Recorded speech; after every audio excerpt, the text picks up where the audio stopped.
ಓಂ ಶಾಂತಿ. ಇಂದಿನ ದಿನಾಂಕ 17/11/2025. ಪ್ರಾರ್ಥ ಮುರುಳಿ ಬಾಪ್ತಾದ ಮಧುಬನ. ಮಧುರ ಮಕ್ಕಳೇ, ಇದು ಪುರುಷೋತ್ತಮ ಸಂಗಮ ಯುಗವಾಗಿದೆ. ಹಳೆಯ ಪ್ರಪಂಚವು ಪರಿವರ್ತನೆಯಾಗಿ ಹೊಸ ಪ್ರಪಂಚವಾಗುತ್ತಿದೆ. ನೀವೀಗ ಪುರುಷಾರ್ಥ ಮಾಡಿ ಉತ್ತಮ ದೇವತೆಯ ಪದವಿಯನ್ನು ಪಡೆಯಬೇಕಾಗಿದೆ. ಪ್ರಶ್ನೆ: ಸೇವಾದಾರಿ ಮಕ್ಕಳ ಬುದ್ಧಿಯಲ್ಲಿ ಯಾವ ಮಾತು ಸದಾ ನೆನಪಿರುತ್ತದೆ? ಉತ್ತರ: ಅವರಿಗೆ ಸದಾ ನೆನಪಿರುತ್ತದೆ, ಧನದಾನ ಮಾಡಿದರೆ ಧನವೆಂದು ಖಾಲಿಯಾಗುವುದಿಲ್ಲ. ಆದ್ದರಿಂದ ಅವರು ದಿನರಾತ್ರಿ ನಿದ್ರೆಯನ್ನು ತ್ಯಾಗ ಮಾಡಿ ಜ್ಞಾನಧನದ ದಾನ ಮಾಡುತ್ತಿರುತ್ತಾರೆ. ಸುಸ್ತಾಗುವುದಿಲ್ಲ. ಆದರೆ ಒಂದು ವೇಳೆ ಸ್ವಯಂನಲ್ಲಿ ಯಾವುದೇ ಅವಗುಣವಿದ್ದರೆ ಸರ್ವಿಸ್ ಮಾಡುವುದಕ್ಕೂ ಉಮಂಗ ಬರುವುದಿಲ್ಲ. ಓಂ ಶಾಂತಿ. ಮಧುರಾತಿ ಮಧುರ ಆತ್ಮಿಕ ಮಕ್ಕಳ ಪ್ರತಿ ತಂದೆಯು ತಿಳಿಸುತ್ತಾರೆ. ಮಕ್ಕಳಿಗೆ ತಿಳಿದಿದೆ, ಪರಮಪಿತನೇ ಪ್ರತಿನಿತ್ಯವೂ ತಿಳಿಸುತ್ತಾರೆ. ಹೇಗೆ ಶಿಕ್ಷಕರು ಪ್ರತಿನಿತ್ಯವೂ ಓದಿಸುತ್ತಾರೆ, ತಂದೆಯು ಕೇವಲ ಶಿಕ್ಷಣ ಕೊಡುತ್ತಾರೆ, ಸಂಭಾಲನೆ ಮಾಡುತ್ತಿರುತ್ತಾರೆ. ಏಕೆಂದರೆ ತಂದೆಯ ಮನೆಯಲ್ಲಿಯೇ ಮಕ್ಕಳಿರುತ್ತಾರೆ, ತಂದೆ ತಾಯಿ ಜೊತೆ ಇರುತ್ತಾರೆ. ಆದರೆ ಇಲ್ಲಿ ಇದು ಅದ್ಭುತವಾದ ಮಾತಾಗಿದೆ. ಆತ್ಮಿಕ ತಂದೆಯ ಬಳಿ ನೀವು ಇರುತ್ತೀರಿ. ಮೊಟ್ಟ ಮೊದಲಿಗೆ ಆತ್ಮಿಕ ತಂದೆಯ ಬಳಿ ಮೂಲವತನದಲ್ಲಿರುತ್ತೀರಿ. ನಂತರ ಕಲ್ಪದಲ್ಲಿ ಒಂದೇ ಬಾರಿ ಮಕ್ಕಳಿಗೆ ಆಸ್ತಿಯನ್ನು ಕೊಡಲು ಹಾಗೂ ಪಾವನರನ್ನಾಗಿ ಮಾಡಲು, ಸುಖ ಶಾಂತಿಯನ್ನು ಕೊಡಲು ಬರುತ್ತಾರೆ. ಅಂದ ಮೇಲೆ ಅವಶ್ಯವಾಗಿ ಕೆಳಗೆ ಬಂದು ಇರುತ್ತಾರೆ. ಇದರಲ್ಲಿಯೇ ಮನುಷ್ಯರಿಗೆ ಗೊಂದಲವಿದೆ. ಸಾಧಾರಣ ತನುವಿನಲ್ಲಿ ಪ್ರವೇಶ ಮಾಡುತ್ತಾರೆಂದು ಗಾಯನವೂ ಇದೆ. ಸಾಧಾರಣ ಶರೀರವೆಂದರೆ ಎಲ್ಲಿಂದಲೋ ಹಾರಿ ಬರುವುದಿಲ್ಲ. ಅವಶ್ಯವಾಗಿ ಮನುಷ್ಯನ ಶರೀರದಲ್ಲಿಯೇ ಬರುತ್ತಾರೆ ಮತ್ತು ತಿಳಿಸುತ್ತಾರೆ, ನಾನು ಈ ತನುವಿನಲ್ಲಿ ಬಂದು ಪ್ರವೇಶ ಮಾಡುತ್ತೇನೆ. ನೀವು ಮಕ್ಕಳು ಸಹ ತಿಳಿದುಕೊಂಡಿದ್ದೀರಿ, ತಂದೆಯು ನಮಗೆ ಸ್ವರ್ಗದ ಆಸ್ತಿಯನ್ನು ಕೊಡಲು ಬಂದಿದ್ದಾರೆ. ಅವಶ್ಯವಾಗಿ ನಾವು ಯೋಗ್ಯರಿಲ್ಲ, ಪತಿತರಾಗಿ ಬಿಟ್ಟಿದ್ದೇವೆ. ಏ ಪತಿತ ಪಾವನ, ಬನ್ನಿ, ಬಂದು ನಾವು ಪತಿತರನ್ನು ಪಾವನ ಮಾಡಿ ಎಂದು ಎಲ್ಲರೂ ಹೇಳುತ್ತಾರೆ. ತಂದೆಯು ತಿಳಿಸುತ್ತಾರೆ, ಕಲ್ಪ ಕಲ್ಪವೂ ನನಗೆ ಪತಿತರನ್ನು ಪಾವನ ಮಾಡುವ ಕೆಲಸವೂ ಸಿಕ್ಕಿದೆ. ಏ ಮಕ್ಕಳೇ, ಈಗ ಈ ಪತಿತ ಪ್ರಪಂಚವನ್ನು ಪಾವನವನ್ನಾಗಿ ಮಾಡಬೇಕಾಗಿದೆ. ಹಳೆಯ ಪ್ರಪಂಚ ಪತಿತ ಎಂತಲೂ ಹೊಸ ಪ್ರಪಂಚಕ್ಕೆ ಪಾವನವೆಂದು ಹೇಳುತ್ತಾರೆ. ಅಂದರೆ ಹಳೆಯ ಪ್ರಪಂಚವನ್ನು ಹೊಸದನ್ನಾಗಿ ಮಾಡಲು ತಂದೆಯು ಬಂದಿದ್ದಾರೆ. ಕಲಿಯುಗಕ್ಕೆ ಯಾರೂ ಹೊಸ ಪ್ರಪಂಚವೆಂದು ಹೇಳುವುದಿಲ್ಲ. ಇವು ತಿಳಿದುಕೊಳ್ಳುವ ಮಾತಲ್ಲವೇ? ಕಲಿಯುಗವು ಹಳೆಯ ಪ್ರಪಂಚವಾಗಿದೆ. ಅಂದಾಗ ತಂದೆಯೂ ಸಹ ಹಳೆಯ ಮತ್ತು ಹೊಸದರ ಸಂಗಮದಲ್ಲಿಯೇ ಬರುತ್ತಾರೆ. ನೀವು ಎಲ್ಲಿಯಾದರೂ ತಿಳಿಸುವಾಗ ಹೇಳಿ, ಇದು ಪುರುಷೋತ್ತಮ ಸಂಗಮ ಯುಗವಾಗಿದೆ. ತಂದೆಯು ಬಂದಿದ್ದಾರೆ. ಇಡೀ ಪ್ರಪಂಚದಲ್ಲಿ ಇದು ಪುರುಷೋತ್ತಮ ಸಂಗಮ ಯುಗವೆಂದು ತಿಳಿದಿರುವ ಮನುಷ್ಯರು ಯಾರೊಬ್ಬರೂ ಇಲ್ಲ. ಅವಶ್ಯವಾಗಿ ನೀವು ಸಂಗಮ ಯುಗದಲ್ಲಿದ್ದೀರಿ. ಆದ್ದರಿಂದಲೇ ತಿಳಿಸುತ್ತೀರಿ. ಮುಖ್ಯ ಮಾತು ಸಂಗಮ ಯುಗದ್ದಾಗಿದೆ. ಅಂದಾಗ ಈ ಜ್ಞಾನ ಬಿಂದುಗಳು ಬಹಳ ಅವಶ್ಯವಾಗಿದೆ. ಯಾವ ಮಾತನ್ನು ಯಾರು ತಿಳಿದುಕೊಂಡಿಲ್ಲವೋ ಅದನ್ನು ತಿಳಿಸಬೇಕಾಗಿದೆ. ಆದ್ದರಿಂದ ತಂದೆಯು ತಿಳಿಸಿದ್ದರು, ಇದನ್ನು ಅವಶ್ಯವಾಗಿ ಬರೆಯಿರಿ. ಈಗ ಪುರುಷೋತ್ತಮ ಸಂಗಮ ಯುಗವಾಗಿದೆ. ಹೊಸ ಯುಗ ಅರ್ಥಾತ್ ಸತ್ಯಯುಗದ ಚಿತ್ರವೂ ಇದೆ. ಅಂದ ಮೇಲೆ ಈ ಲಕ್ಷ್ಮೀನಾರಾಯಣರು ಸತ್ಯಯುಗಿ ಹೊಸ ಪ್ರಪಂಚದ ಮಾಲೀಕರಾಗಿದ್ದಾರೆಂಬುದು ಮನುಷ್ಯರಿಗೆ ಹೇಗೆ ಅರ್ಥವಾಗಬೇಕು? ಆದ್ದರಿಂದ ಅದರ ಮೇಲೆ ಪುರುಷೋತ್ತಮ ಸಂಗಮಯುಗ ಎಂಬ ಶಬ್ದವು ಖಂಡಿತ ಇರಬೇಕಾಗಿದೆ. ಇದನ್ನು ಬರೆಯಲೇಬೇಕಾಗಿದೆ, ಏಕೆಂದರೆ ಇದೇ ಮುಖ್ಯ ಮಾತಾಗಿದೆ.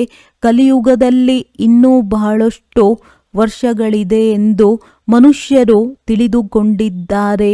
ಸಂಪೂರ್ಣ ಘೋರ ಅಂಧಕಾರದಲ್ಲಿದ್ದಾರೆ. ಅಂದಾಗ ಈ ಲಕ್ಷ್ಮೀನಾರಾಯಣರು ಹೊಸ ಪ್ರಪಂಚದ ಮಾಲೀಕರಾಗಿದ್ದಾರೆ ಎಂಬುದು ತಿಳಿಸಬೇಕಾಗಿದೆ. ಇದು ಸಂಪೂರ್ಣ ಸಾಕ್ಷಾಧಾರವಾಗಿದೆ. ಇಂತಹ ರಾಜ್ಯದ ಸ್ಥಾಪನೆಯಾಗುತ್ತಿದೆ ಎಂದು ನೀವು ಹೇಳುತ್ತೀರಿ. ನವಯುಗ ಬರಲಿದೆ, ಅಜ್ಞಾನ ನಿದ್ರೆಯಿಂದ ಜಾಗೃತರಾಗಿ ಎಂದು ಗೀತೆಯೂ ಇದೆ. ನೀವು ಇದನ್ನು ತಿಳಿದುಕೊಂಡಿದ್ದೀರಿ.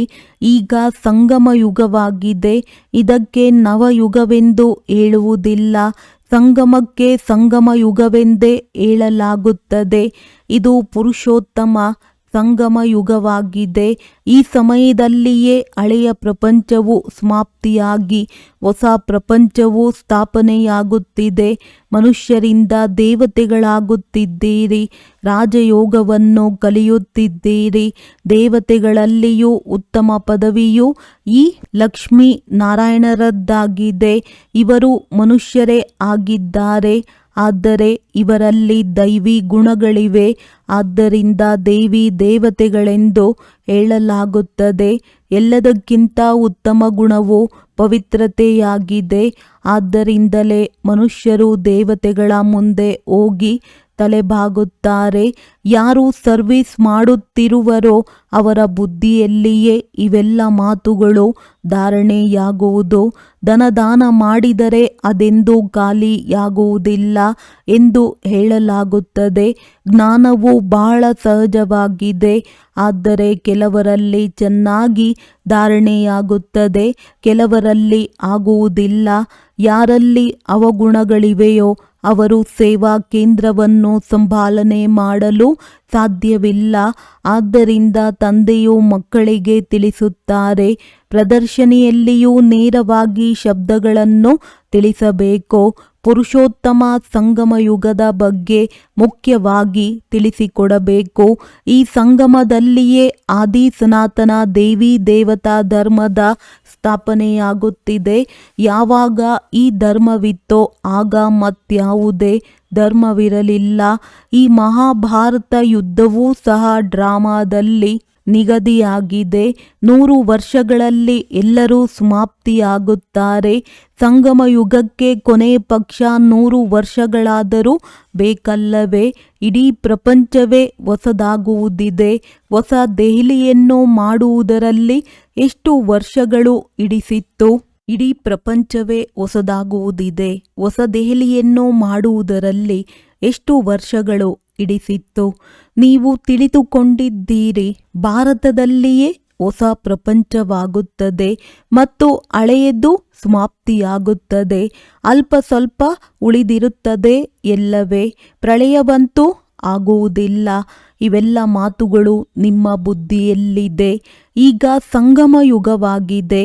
ಹೊಸ ಪ್ರಪಂಚದಲ್ಲಿ ಅವಶ್ಯವಾಗಿ ಈ ದೇವಿ ದೇವತೆಗಳಿದ್ದರು. ಪುನಃ ಇವರೇ ಆಗುತ್ತಾರೆ. ಇದು ರಾಜಯೋಗದ ವಿದ್ಯೆಯಾಗಿದೆ. ಒಂದು ವೇಳೆ ಇದನ್ನು ವಿವರವಾಗಿ ತಿಳಿಸಲು ಆಗದಿದ್ದರೆ ಕೇವಲ ಒಂದು ಮಾತನ್ನು ತಿಳಿಸಿ. ಪರಮಪಿತ ಪರಮಾತ್ಮ ಯಾರು ಎಲ್ಲರ ತಂದೆಯಾಗಿದ್ದಾರೆಯೋ ಅವರನ್ನು ಎಲ್ಲರೂ ನೆನಪು ಮಾಡುತ್ತಾರೆ. ಅವರೇ ನಾವೆಲ್ಲ ಮಕ್ಕಳಿಗೆ ತಿಳಿಸುತ್ತಾರೆ, ಮಕ್ಕಳೇ, ನೀವೀಗ ಪತಿತರಾಗಿ ಬಿಟ್ಟಿದ್ದೀರಿ. ಏ ಪತಿತ ಪಾವನ ಬನ್ನಿ ಎಂದು ಕರೆಯುತ್ತೀರಿ. ಅಂದ ಮೇಲೆ ಅವಶ್ಯವಾಗಿ ಕಲಿಯುಗದಲ್ಲಿ ಪತಿತರಿದ್ದಾರೆ, ಸತ್ಯಯುಗದಲ್ಲಿ ಪಾವನರಿರುತ್ತಾರೆ. ಈಗ ಪರಮಪಿತ ಪರಮಾತ್ಮನು ತಿಳಿಸುತ್ತಾರೆ ದೇಹ ಸಹಿತವಾಗಿ, ಇವೆಲ್ಲ ಪತಿತ ಸಂಬಂಧಗಳನ್ನು ಬಿಟ್ಟು ನನ್ನೊಬ್ಬನನ್ನೇ ನೆನಪು ಮಾಡಿರಿ, ಆಗ ಪಾವನರಾಗುವಿರಿ. ಇದು ಗೀತೆಯಲ್ಲಿನ ಶಬ್ದವಾಗಿದೆ ಮತ್ತು ಗೀತಾ ಯುಗವಾಗಿದೆ. ಗೀತೆಯನ್ನು ಭಗವಂತನು ಸಂಗಮ ಯುಗದಲ್ಲಿಯೂ ಉಚ್ಚರಿಸಿದ್ದಾರೆ. ಆಗ ವಿನಾಶವೂ ಆಗಿತು. ತಂದೆಯು ರಾಜಯೋಗವನ್ನು ಕಲಿಸಿದ್ದರು. ರಾಜಧಾನಿಯು ಸ್ಥಾಪನೆಯಾಗಿತ್ತು. ಇದು ಪುನಃ ಈಗ ಅವಶ್ಯವಾಗಿ ಸ್ಥಾಪನೆಯಾಗುವುದು. ಇದೆಲ್ಲವನ್ನು ಆತ್ಮಿಕ ತಂದೆಯೇ ತಿಳಿಸುತ್ತಾರಲ್ಲವೇ? ಈ ತನುವಿನಲ್ಲಿ ಬರದಿದ್ದರೆ ಹೋಗಲಿ, ಮತ್ಯಾರಲ್ಲಿಯಾದರೂ ತಂದೆಯು ಬರಬೇಕಲ್ಲವೇ? ಇದೆಲ್ಲವನ್ನು ತಂದೆಯೇ ತಿಳಿಸುತ್ತಾರೆ. ನಾವು ಇವರ ಬ್ರಹ್ಮ ಹೆಸರನ್ನು ತೆಗೆದುಕೊಳ್ಳುವುದಿಲ್ಲ, ತಂದೆಯೇ ತಿಳಿಸುತ್ತಾರೆ. ನನ್ನನ್ನು ನೆನಪು ಮಾಡಿದರೆ ನೀವು ಪಾವನರಾಗಿ ನನ್ನ ಬಳಿ ಬಂದು ಬಿಡುವಿರಿ. ಎಷ್ಟು ಸಹಜವಾಗಿದೆ. ಕೇವಲ ನನ್ನನ್ನು ನೆನಪು ಮಾಡಿ ಮತ್ತು 84 ಜನ್ಮಗಳ ಚಕ್ರವು ಬುದ್ಧಿಯಲ್ಲಿರಲಿ. ಯಾರು ಧಾರಣೆ ಮಾಡುವರೋ ಅವರು ಚಕ್ರವರ್ತಿ ರಾಜರಾಗುವರು. ಈ ಸಂದೇಶವು ಎಲ್ಲ ಧರ್ಮದವರಿಗಾಗಿ ಇದೆ. ಎಲ್ಲರೂ ಮನೆಗೆ ಹೋಗಬೇಕಲ್ಲವೇ? ನಾವು ಸಹ ಮನೆಯ ಮಾರ್ಗವನ್ನು ತಿಳಿಸುತ್ತೇವೆ. ಪಾದ್ರಿ ಮುಂತಾದವರು ಯಾರೇ ಆಗಲಿ, ನೀವು ಅವರಿಗೆ ತಂದೆಯ ಸಂದೇಶವನ್ನು ಕೊಡಬಹುದು. ನಿಮಗೆ ಬಹಳ ಖುಷಿಯ ನಶೆ ಏರಬೇಕು. ಪರಮಪಿತ ಪರಮಾತ್ಮನು ತಿಳಿಸುತ್ತಾರೆ, ನನ್ನೊಬ್ಬನನ್ನೇ ನೆನಪು ಮಾಡಿದರೆ ನಿಮ್ಮ ವಿಕರ್ಮಗಳು ವಿನಾಶವಾಗುವವು. ಎಲ್ಲರಿಗೂ ಇದನ್ನೇ ನೆನಪು ತರಿಸಿ ತಂದೆಯ ಸಂದೇಶವನ್ನು ತಿಳಿಸುವುದೇ ನಂಬರ್ 1 ಸರ್ವೀಸ್ ಆಗಿದೆ. ಗೀತಾಯುಗವೂ ಸಹ ಈಗ ಇದೆ. ತಂದೆಯು ಬಂದಿದ್ದಾರೆ. ಆದ್ದರಿಂದ ಅದೇ ಚಿತ್ರವನ್ನು ಮೊಟ್ಟ ಮೊದಲಿಗೆ ಇಡಬೇಕು. ನಾವು ತಂದೆಯ ಸಂದೇಶವನ್ನು ಕೊಡಬಲ್ಲೆವು ಎಂದು ಯಾರು ತಿಳಿಯುವಿರೋ ಅವರು ತಯಾರಿರಬೇಕು. ನಾವು ಅಂಧರಿಗೆ ಊರುಗೋಲಾಗಬೇಕೆಂದು ಮನಸ್ಸಿನಲ್ಲಿ ಸಂಕಲ್ಪ ಬರಬೇಕು. ನೀವು ಯಾರಿಗೆ ಬೇಕಾದರೂ ಈ ಸಂದೇಶವನ್ನು ಕೊಡಬಲ್ಲಿರಿ. ಬ್ರಹ್ಮ ಕುಮಾರ ಕುಮಾರಿಯರ ಹೆಸರನ್ನು ಕೇಳುತ್ತಿದ್ದಂತೆಯೇ ಹೆದರುತ್ತಾರೆ. ಆದ್ದರಿಂದ ತಿಳಿಸಿ, ನಾವು ಕೇವಲ ತಂದೆಯ ಸಂದೇಶವನ್ನು ಕೊಡುತ್ತೇವೆ. ಪರಮಪಿತ ಪರಮಾತ್ಮನು ತಿಳಿಸುತ್ತಾರೆ, ನನ್ನನ್ನು ನೆನಪು ಮಾಡಿ ಸಾಕು, ನಾವು ಯಾರ ನಿಂದನೆಯನ್ನು ಮಾಡುವುದಿಲ್ಲ. ತಂದೆಯು ತಿಳಿಸುತ್ತಾರೆ, ನನ್ನೊಬ್ಬನನ್ನೇ ನೆನಪು ಮಾಡಿ, ನಾನು ಸರ್ವಶ್ರೇಷ್ಠ ಪತಿತ ಪಾವನನಾಗಿದ್ದೇನೆ. ನನ್ನನ್ನು ನೆನಪು ಮಾಡುವುದರಿಂದ ನಿಮ್ಮ ವಿಕರ್ಮಗಳು ವಿನಾಶವಾಗುತ್ತದೆ. ಇದನ್ನು ಬರೆದಿಟ್ಟುಕೊಳ್ಳಿ. ಇದು ಬಹಳ ಪ್ರಯೋಜನಕಾರಿ ಮಾತುಗಳಾಗಿವೆ. ಹೇಗೆ ಕೆಲವರು ಕೈಗಳ ಮೇಲೆ ಹಾಗೂ ಬಾಹುಗಳ ಮೇಲೆ ಶಬ್ದಗಳನ್ನು ಬರೆಸಿಕೊಳ್ಳುತ್ತಾರಲ್ಲವೇ? ಇದನ್ನೂ ಸಹ ಬರೆಯಿರಿ. ಕೇವಲ ಇಷ್ಟು ತಿಳಿಸಿದರೂ ಸಾಕು. ದಯಾಹೃದಯಿ ಕಲ್ಯಾಣಕಾರಿಗಳಾಗುವಿರಿ. ತನ್ನೊಂದಿಗೆ ತಾನು ಪ್ರತಿಜ್ಞೆ ಮಾಡಿಕೊಳ್ಳಬೇಕು. ಅವಶ್ಯವಾಗಿ ಸರ್ವೀಸ್ ಮಾಡಬೇಕು. ನಂತರ ಅದೇ ಹವ್ಯಾಸವಾಗುವುದು. ಇಲ್ಲಿಯೂ ಸಹ ನೀವು ತಿಳಿಸಿ ಚಿತ್ರಗಳನ್ನು ಕೊಡಬಹುದು. ಇದು ಸಂದೇಶ ಕೊಡುವ ವಸ್ತುಗಳಾಗಿವೆ. ಲಕ್ಷಾಂತರ ಸಂಖ್ಯೆಯಲ್ಲಿ ತಯಾರಾಗುತ್ತವೆ. ಮನೆ ಮನೆಗೆ ಹೋಗಿ ಸಂದೇಶ ಕೊಡಬೇಕಾಗಿದೆ. ಯಾರಾದರೂ ಹಣ ಕೊಡಲಿ ಬಿಡಲಿ ತಿಳಿಸಿ, ತಂದೆಯು ಬಡವರ ಬಂಧುವಾಗಿದ್ದಾರೆ. ಮನೆ ಮನೆಗೆ ಸಂದೇಶ ಕೊಡುವುದು ನಿಮ್ಮ ಕರ್ತವ್ಯವಾಗಿದೆ. ಇವರು ಬಾಪ್ ದಾದಾ ಆಗಿದ್ದಾರೆ. ಇವರಿಂದ ಈ ಆಸ್ತಿಯು ಸಿಗುತ್ತದೆ. ಇವರು 84 ಜನ್ಮಗಳನ್ನು ತೆಗೆದುಕೊಳ್ಳುತ್ತಾರೆ. ಇವರದ್ದು ಬ್ರಹ್ಮ. ಇದು ಅಂತಿಮ ಜನ್ಮವಾಗಿದೆ. ನಾವು ಬ್ರಾಹ್ಮಣರಾಗಿದ್ದೇವೆ, ಮತ್ತೆ ನಾವೇ ದೇವತೆಗಳಾಗುವೆವು. ಬ್ರಹ್ಮರವರು ಬ್ರಾಹ್ಮಣನಾಗಿದ್ದಾರೆ. ಪ್ರಜಾಪಿತ ಬ್ರಹ್ಮನೆಂದರೆ ಒಬ್ಬರೇ ಇರುವುದಿಲ್ಲ ಅಲ್ಲವೇ? ಅವಶ್ಯವಾಗಿ ಬ್ರಾಹ್ಮಣ ವಂಶಾವಳಿಯೂ ಇರಬೇಕಲ್ಲವೇ? ಬ್ರಹ್ಮನಿಂದ ವಿಷ್ಣು ದೇವತೆ ಬ್ರಾಹ್ಮಣರು ಶಿಖೆಗೆ ಸಮಾನರಾಗಿದ್ದಾರೆ. ಅವರೇ ನಂತರ ದೇವತಾ, ಕ್ಷತ್ರಿಯ, ವೈಶ್ಯ, ಶೂದ್ರರಾಗುತ್ತಾರೆ. ಯಾರಾದರೂ ಅವಶ್ಯವಾಗಿ ನಿಮ್ಮ ಮಾತುಗಳನ್ನು ತಿಳಿದುಕೊಳ್ಳುತ್ತಾರೆ. ಪುರುಷರು ಸಹ ಸರ್ವೀಸ್ ಮಾಡಬಹುದು. ಮುಂಜಾನೆ ಎದ್ದು ಮನುಷ್ಯರು ಸ್ವಾಮಿ ಎಂದು ಹೇಳುತ್ತಾರೆ. ನೀವು ಸಹ ಬೆಳಗ್ಗೆ ಹೋಗಿ ತಂದೆಯ ಸಂದೇಶವನ್ನು ಕೊಡಿ. ತಿಳಿಸಿ, ನೀವು ಇವರನ್ನು ನೆನಪು ಮಾಡಿದರೆ ನಿಮ್ಮ ವ್ಯಾಪಾರಗಳು ಚೆನ್ನಾಗಿ ಆಗುವವು ಮತ್ತು 21 ಜನ್ಮಗಳ ಆಸ್ತಿಯೂ ಸಿಗುವುದು. ಅಮೃತ ವೇಳೆಯ ಸಮಯವು ಚೆನ್ನಾಗಿರುತ್ತದೆ. ಇತ್ತೀಚೆಗೆ ಕಾರ್ಖಾನೆಗಳಲ್ಲಿ ಮಾತೆಯರು ಸಹ ಕೆಲಸ ಮಾಡುತ್ತಾರೆ. ಈ ಬ್ಯಾಡ್ಜನ್ನು ಮಾಡುವುದು ಸಹ ಬಹಳ ಸಹಜವಾಗಿದೆ. ನೀವು ಮಕ್ಕಳಂತೂ ಹಗಲು ರಾತ್ರಿ ಸೇವೆಯಲ್ಲಿ ತೊಡಗಬೇಕು. ವಿಶ್ರಾಂತಿ ನಿದ್ದೆಯನ್ನು ಮಾಡಿರಿ. ತಂದೆಯ ಪರಿಚಯ ಸಿಕ್ಕಿದರೆ ಮನುಷ್ಯರು ಧನಿಕರಾಗಿ ಬಿಡುತ್ತಾರೆ. ಆದ್ದರಿಂದ ನೀವು ಯಾರಿಗಾದರೂ ಸಂದೇಶವನ್ನು ಕೊಡಬಹುದು. ನಿಮ್ಮ ಜ್ಞಾನವಂತೂ ಬಹಳ ಶ್ರೇಷ್ಠವಾಗಿದೆ. ಆದ್ದರಿಂದ ತಿಳಿಸಿ, ನಾವು ಒಬ್ಬ ತಂದೆಯನ್ನು ನೆನಪು ಮಾಡುತ್ತೇವೆ. ಕ್ರಿಸ್ತನ ಆತ್ಮವೂ ಸಹ ಅವರ ಮಗುವಾಗಿತ್ತು. ಆತ್ಮಗಳೆಲ್ಲರೂ ಅವರ ಮಕ್ಕಳಾಗಿದ್ದೇವೆ. ಆ ಪರಮಪಿತ ಪರಮಾತ್ಮನೇ ತಿಳಿಸುತ್ತಾರೆ, ಮತ್ಯಾವುದೇ ದೇಹಧಾರಿಗಳನ್ನು ನೆನಪು ಮಾಡಬೇಡಿ. ನೀವು ತಮ್ಮನ್ನು ಆತ್ಮನೆಂದು ತಿಳಿದು ನನ್ನೊಬ್ಬನನ್ನೇ ನೆನಪು ಮಾಡಿದರೆ ನಿಮ್ಮ ವಿಕರ್ಮಗಳು ವಿನಾಶವಾಗಿ ನನ್ನ ಬಳಿ ಬಂದು ಬಿಡುವಿರಿ. ಮನುಷ್ಯರು ಮನೆಗೆ ಹೋಗುವುದಕ್ಕಾಗಿಯೇ ಪುರುಷಾರ್ಥ ಮಾಡುತ್ತಾರೆ, ಆದರೆ ಯಾರೂ ಹೋಗುವುದಿಲ್ಲ. ತಂದೆಯು ಮಕ್ಕಳನ್ನು ನೋಡಿ ಹೇಳುತ್ತಾರೆ, ಕೆಲವು ಮಕ್ಕಳು ಪುರುಷಾರ್ಥದಲ್ಲಿ ಪರಿಶ್ರಮ ಪಡುತ್ತಿಲ್ಲ, ತಣ್ಣಗಾಗಿ ಬಿಟ್ಟಿದ್ದಾರೆ, ನೆಪ ಹೇಳುತ್ತಿರುತ್ತಾರೆ. ಇದರಲ್ಲಿ ಬಹಳ ಸಹನೆಯನ್ನು ಮಾಡಬೇಕಾಗುತ್ತದೆ. ಧರ್ಮಸ್ಥಾಪಕರಿಗೆ ಎಷ್ಟೊಂದು ಸಹನೆ ಮಾಡಬೇಕಾಗುತ್ತದೆ. ಕ್ರಿಸ್ತನ ಬಗ್ಗೆಯೂ ಸಹ ಹೇಳುತ್ತಾರೆ, ಕ್ರಿಸ್ತನನ್ನು ಗಲ್ಲಿಗೇರಿಸಿದ್ದರು. ನಿಮ್ಮ ಕರ್ತವ್ಯವಾಗಿದೆ ಎಲ್ಲರಿಗೆ ಸಂದೇಶ ಕೊಡುವುದು. ಅದಕ್ಕಾಗಿ ತಂದೆಯು ಯುಕ್ತಿಗಳನ್ನು ತಿಳಿಸುತ್ತಿರುತ್ತಾರೆ. ಯಾರಾದರೂ ಸರ್ವೀಸ್ ಮಾಡಲಿಲ್ಲವೆಂದರೆ ಇವರಿಗೆ ಧಾರಣೆ ಇಲ್ಲವೆಂದು ತಂದೆಯು ತಿಳಿಯುತ್ತಾರೆ. ಹೇಗೆ ಸಂದೇಶ ಕೊಡಬೇಕೆಂದು ತಂದೆಯು ಸಲಹೆಯನ್ನು ಕೊಡುತ್ತಾರೆ. ರೈಲಿನಲ್ಲಿಯೂ ನೀವು ಈ ಸಂದೇಶವನ್ನು ಕೊಡುತ್ತಾ ಇರಿ. ನಿಮಗೆ ತಿಳಿದಿದೆ, ನಾವು ಸ್ವರ್ಗದಲ್ಲಿ ಹೋಗುತ್ತೇವೆ, ಕೆಲವರು ಶಾಂತಿಧಾಮದಲ್ಲಿಯೂ ಹೋಗುತ್ತಾರಲ್ಲವೇ? ಮಾರ್ಗವನ್ನು ನೀವೇ ತಿಳಿಸುತ್ತೀರಿ. ನೀವು ಬ್ರಾಹ್ಮಣರೇ ಹೋಗಬೇಕಾಗಿದೆ. ಪ್ರಜಾಪಿತ ಬ್ರಹ್ಮನ ಸಂತಾನರು ಬ್ರಾಹ್ಮಣರೆಂದ ಮೇಲೆ ಅವಶ್ಯವಾಗಿ ವಿರಾಟ ರೂಪದಲ್ಲಿ ತೋರಿಸಿರಬೇಕಲ್ಲವೇ? ಆದಿಯಲ್ಲಿ ಇರುವುದೇ ಬ್ರಾಹ್ಮಣರು. ನೀವು ಬ್ರಾಹ್ಮಣರು ಶ್ರೇಷ್ಠಾತಿ ಶ್ರೇಷ್ಠರಾಗಿದ್ದೀರಿ. ಆ ಬ್ರಾಹ್ಮಣರು ಕುಕ ವಂಶಾವಳಿಯಾಗಿದ್ದಾರೆ. ಆದರೆ ಬ್ರಾಹ್ಮಣರಂತೂ ಅವಶ್ಯವಾಗಿ ಬೇಕಲ್ಲವೇ? ಇಲ್ಲವಾದರೆ ಪ್ರಜಾಪಿತ ಬ್ರಹ್ಮನ ಮಕ್ಕಳು ಬ್ರಾಹ್ಮಣರು ಎಲ್ಲಿಗೆ ಹೋದರು? ಬ್ರಾಹ್ಮಣರಿಗೆ ನೀವು ತಿಳಿಸಿಕೊಡಿ, ಆಗ ಅವರಿಗೆ ಕೂಡಲೇ ಅರ್ಥವಾಗುತ್ತದೆ. ತಿಳಿಸಿ, ನೀವು ಬ್ರಾಹ್ಮಣರಾಗಿದ್ದೀರಿ, ನಾವು ಸಹ ನಮ್ಮನ್ನು ಬ್ರಾಹ್ಮಣರೆಂದು ಕರೆಸಿಕೊಳ್ಳುತ್ತೇವೆ.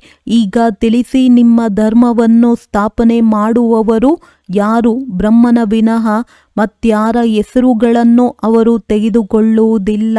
ಅಂದಾಗ ನೀವು ಇದನ್ನು ಪ್ರಯೋಗ ಮಾಡಿ ನೋಡಿ. ಬ್ರಾಹ್ಮಣರಲ್ಲಿಯೂ ಬಹಳ ದೊಡ್ಡ ದೊಡ್ಡ ಕುಲಗಳಿರುತ್ತವೆ. ಪೂಜಾರಿ ಬ್ರಾಹ್ಮಣರು ಅನೇಕರಿದ್ದಾರೆ. ಅಜ್ಮೀರ್ನಲ್ಲಿ ಅನೇಕ ಮಂದಿ ಮಕ್ಕಳು ಹೋಗುತ್ತಾರೆ.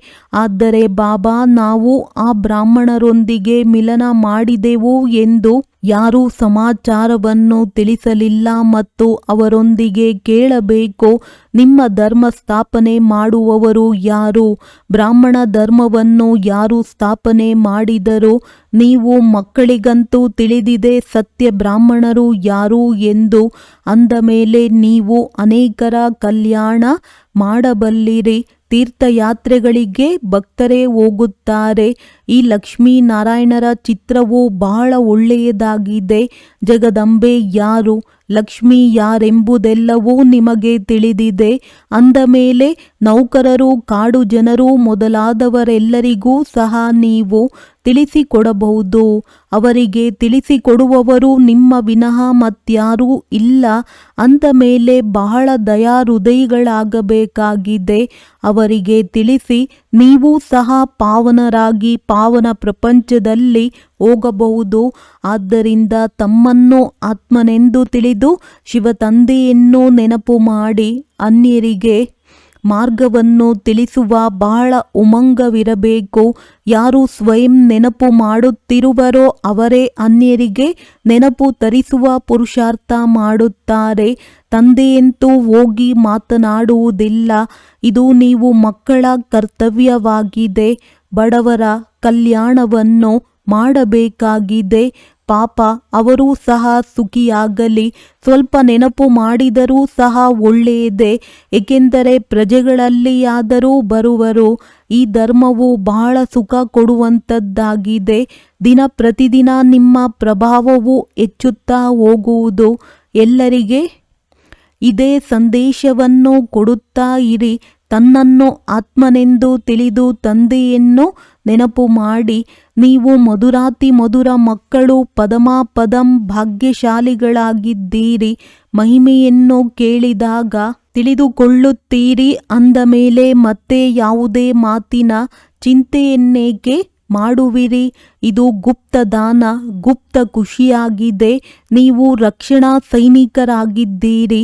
ನಿಮಗೆ ಗುಪ್ತ ಸೈನಿಕರೆಂದು ಹೇಳುತ್ತಾರೆ. ನಿಮ್ಮ ವಿನಃ ಮತ್ಯಾರೂ ಗುಪ್ತ ಸೈನಿಕರಿರಲು ಸಾಧ್ಯವಿಲ್ಲ. ದಿಲ್ವಾಡ ಮಂದಿರವು ನಿಮ್ಮ ಪೂರ್ಣ ನೆನಪಾರ್ಥ ಮಂದಿರವಾಗಿದೆ. ಹೃದಯವನ್ನು ಗೆಲ್ಲುವ ತಂದೆಯ ಪರಿವಾರವಲ್ಲವೇ? ಮಹಾವೀರ, ಮಹಾವೀರಿಣಿ ಮತ್ತು ಅವರ ಸಂತಾನರ ನೆನಪಾರ್ಥವಿರುವ ತೀರ್ಥ ಸ್ಥಾನವೂ ಇದಾಗಿದೆ. ಇದು ಕಾಶಿಗಿಂತಲೂ ಶ್ರೇಷ್ಠ ಸ್ಥಳವಾಗಿದೆ. ಒಳ್ಳೆಯದು. ಮಧುರಾತಿ ಮಧುರ ಅಗಲಿ ಹೋಗಿ ಮರಳಿ ಸಿಕ್ಕಿರುವ ಮಕ್ಕಳ ಪ್ರತಿ ಮಾತ್ಪಿತಾ ಬಾಪ್ ದಾದಾರವರ ನೆನಪು, ಪ್ರೀತಿ ಹಾಗೂ ಸುಪ್ರಭಾತ. ಆತ್ಮಿಕ ಮಕ್ಕಳಿಗೆ ಆತ್ಮಿಕ ತಂದೆಯ ನಮಸ್ತೆ. ಧಾರಣೆಗಾಗಿ ಮುಖ್ಯ ಸಾರ. ಮನೆ ಮನೆಗೂ ಹೋಗಿ ತಂದೆಯ ಸಂದೇಶವನ್ನು ಕೊಡಬೇಕಾಗಿದೆ. ಸರ್ವಿಸ್ ಮಾಡುವ ಪ್ರತಿಜ್ಞೆ ಮಾಡಿ. ಸರ್ವೀಸಿಗಾಗಿ ಯಾವುದೇ ನೆಪ ಹೇಳಬೇಡಿ. ಯಾವುದೇ ಮಾತಿನ ಚಿಂತೆ ಮಾಡಬಾರದು. ಗುಪ್ತ ಖುಷಿಯಲ್ಲಿರಬೇಕಾಗಿದೆ. ಯಾವುದೇ ದೇಹದಾರಿಯನ್ನು ನೆನಪು ಮಾಡಬಾರದು. ಒಬ್ಬ ತಂದೆಯ ನೆನಪಿನಲ್ಲಿರಬೇಕಾಗಿದೆ. ವರದಾನ: ಕಲ್ಯಾಣಕಾರಿ ತಂದೆ ಮತ್ತು ಸಮಯದ ಪ್ರತಿಕ್ಷಣ ಲಾಭ ತೆಗೆದುಕೊಳ್ಳುವಂತಹ ನಿಶ್ಚಯ ಬುದ್ಧಿ. ನಿಶ್ಚಿಂತ ಭವ. ಏನೇ ದೃಶ್ಯ ನಡೆಯುತ್ತಿದೆ ಅದನ್ನು ತ್ರಿಕಾಲದರ್ಶಿಗಳಾಗಿ ನೋಡಿ. ಸಾಹಸ ಮತ್ತು ಉಲ್ಲಾಸದಲ್ಲಿರುತ್ತಾ ಸ್ವಯಂ ಸಹ ಸಮರ್ಥ ಆತ್ಮ ಆಗಿ ಮತ್ತು ವಿಶ್ವವನ್ನು ಸಹ ಸಮರ್ಥವನ್ನಾಗಿ ಮಾಡಿ. ಸ್ವಯಂ ನೀವು ಬಿರುಗಾಳಿಗೆ ಅಲುಗಾಡಬೇಡಿ. ಅಚಲರಾಗಿ. ಏನೋ ಸಮಯ ಸಿಕ್ಕಿದೆ, ಜೊತೆಯಲ್ಲಿ ಸಿಕ್ಕಿದೆ, ಅನೇಕ ಪ್ರಕಾರದ ಖಜಾನೆ ಸಿಗುತ್ತಿದೆ. ಅದರಿಂದ ಸಂಪತ್ತಿವಾನ್ ಮತ್ತು ಸಮರ್ಥವಾನ್ ಆಗಿ. ಇಡೀ ಕಲ್ಪದಲ್ಲಿ ಇಂತಹ ದಿನಗಳು ಮತ್ತೆ ಬರುವುದಿಲ್ಲ. ಆದ್ದರಿಂದ ನಿಮ್ಮ ಎಲ್ಲ ಚಿಂತೆಗಳನ್ನು ತಂದೆಗೆ ಕೊಟ್ಟು ನಿಶ್ಚಯ ಬುದ್ಧಿಯವರಾಗಿ ಸದಾ ನಿಶ್ಚಿಂತರಾಗಿರಿ. ಕಲ್ಯಾಣಕಾರಿ ತಂದೆ ಮತ್ತು ಸಮಯದ ಪ್ರತಿ ಸೆಕೆಂಡ್ ಲಾಭ ಪಡೆದುಕೊಳ್ಳಿ. ಸ್ಲೋಗನ್: ತಂದೆಯ ಸಂಘದ ರಂಗನ್ನು ಹಚ್ಚಿಕೊಂಡಾಗ ದುಷ್ಟತನ ಸ್ವತಃ ಸಮಾಪ್ತಿಯಾಗಿ ಬಿಡುವುದು. ಅವ್ಯಕ್ತ ಸೂಚನೆ: ಅಶರೀರಿ ಅಥವಾ ವಿದೇಹಿ ಸ್ಥಿತಿಯ ಅಭ್ಯಾಸ ಹೆಚ್ಚಿಸಿ. ವಿದೇಹಿಯಾಗುವ ವಿಧಿಯಾಗಿದೆ. ಬಿಂದು ಆಗುವುದು. ಅಶರೀರಿ ಆಗುತ್ತೀರಿ. ಕರ್ಮಾತೀತ ಆಗುತ್ತೀರಿ. ಎಲ್ಲದರ ವಿಧಿ ಬಿಂದು ಆಗಿದೆ. ಆದ್ದರಿಂದ ಬಾಪ್ ದಾದಾ ಹೇಳುತ್ತಾರೆ, ಅಮೃತ ವೇಳೆ ಬಾಪ್ ದಾದಾರವರೊಂದಿಗೆ ಮಿಲನ ಮಾಡುವುದು. ಆತ್ಮಿಕ ವಾರ್ತಾಲಾಪ ಮಾಡುತ್ತಾ ಯಾವಾಗ ಕಾರ್ಯದಲ್ಲಿ ಬರುತ್ತೀರಿ ಆಗ ಮೊದಲು 3 ಬಿಂದುಗಳ ತಿಲಕ ಮಸ್ತಕದಲ್ಲಿ ಹಚ್ಚಿ ಹಾಗೂ ಪರಿಶೀಲಿಸಿಕೊಳ್ಳಿ. ಯಾವುದೇ ಕಾರಣದಿಂದ ಈ ಸ್ಮೃತಿಯ ತಿಲಕ ಅಳಿಸಿ ಹೋಗುವುದಿಲ್ಲವೇ? ಅವಿನಾಶಿ, ಅಳಿಸಿ ಹೋಗದಂತಹ ತಿಲಕವಾಗಿರಲಿ. ಒಳ್ಳೆಯದು. ಓಂ ಶಾಂತಿ.